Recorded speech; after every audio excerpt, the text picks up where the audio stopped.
Okay, this is 2017, it's July, my YTH22V46XLS.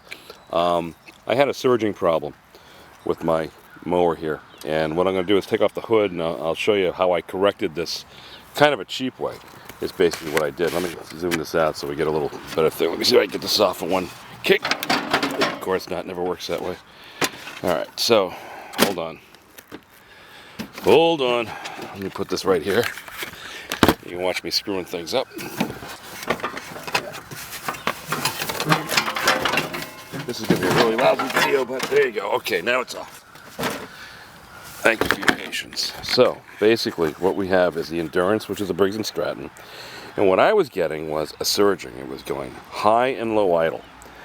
And I only store this thing in the wintertime. I just put a tarp over it. I don't really worry too much about it, but this was the sound the engine was making. I'm going to duplicate it, and then I'll explain it, what happened. Okay, so it was basically...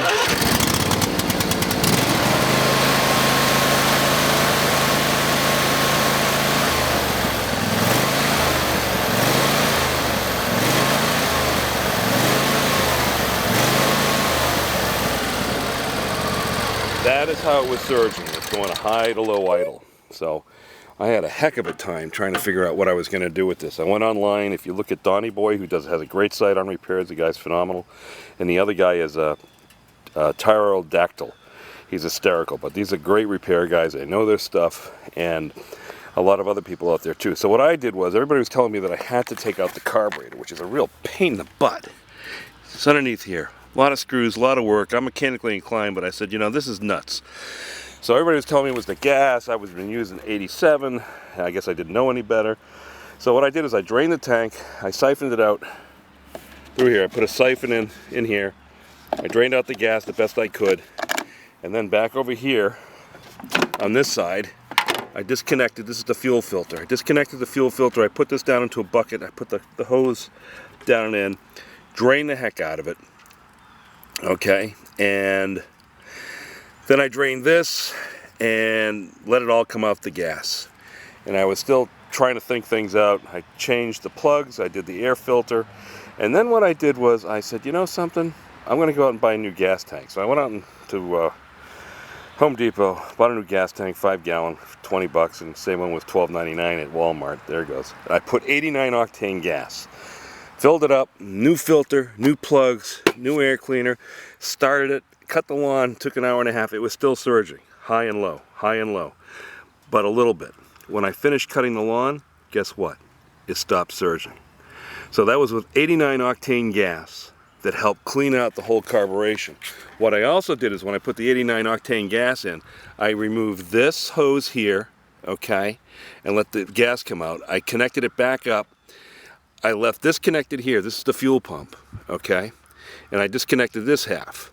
So now when I cranked it and started, I had gas coming out. So I figured if there was anything contaminating the fuel pump, I would at least clean that out at this particular point in time. So that's what I had done. And, you know, other than that, this thing works pretty well. You know, the battery I've replaced once. That's its second battery. And I have a rip. I got a rip on my seat. That's for me I put my hand there every time I get up on it. And, you know, like I said, who wants to repair these things? I just want to get on and drive them. Because for 2,000 bucks, you got to figure 450, 2 cleanups a year, that's 900 bucks.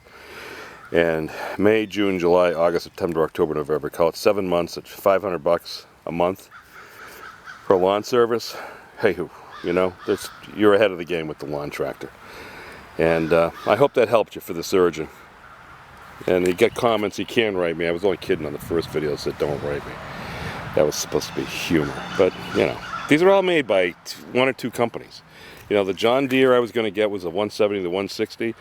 And this is easier to repair on your own than a John Deere is. The other thing, too, is the closest John Deere dealer was like 25 miles away. Whereas if I need parts for this, it's a 10-minute ride. And I got parts for this. That was the other deciding factor. But, you know, they all pretty much do the same thing. And it's dependable, hopefully.